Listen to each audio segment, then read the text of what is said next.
ኪዳነ ምሕረት ስዕል በዋርካ ላይ ታየበት ቦታ ላይ አዲስ ጸበል እንደፈለቀ እየተነገረ ይገኛል። በትናንትናው ዕለት በምስራቅ ደንቢያ ቁላድባ ከተማ በዋርካው ላይ የቅድስት ኪዳነ ምሕረት ምስል ታይቶ ነበረም።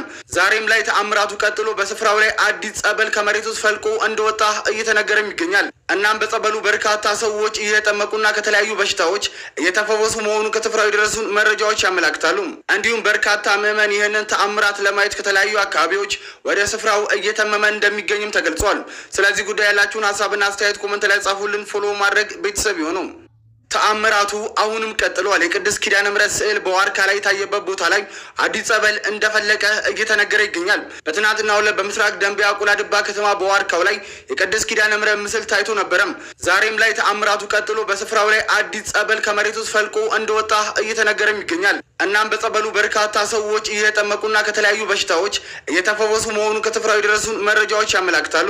እንዲሁም በርካታ ምዕመን ይህንን ተአምራት ለማየት ከተለያዩ አካባቢዎች ወደ ስፍራው እየተመመ እንደሚገኝም ተገልጿል። ስለዚህ ጉዳይ ያላችሁን ሀሳብና አስተያየት ኮመንት ላይ ጻፉልን። ፎሎ ማድረግ ቤተሰብ ይሁኑ።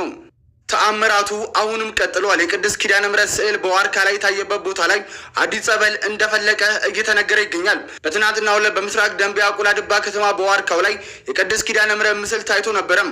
ዛሬም ላይ ተአምራቱ ቀጥሎ በስፍራው ላይ አዲስ ጸበል ከመሬት ውስጥ ፈልቆ እንደወጣ እየተነገረም ይገኛል። እናም በጸበሉ በርካታ ሰዎች እየተጠመቁና ከተለያዩ በሽታዎች እየተፈወሱ መሆኑን ከስፍራው የደረሱን መረጃዎች ያመላክታሉ።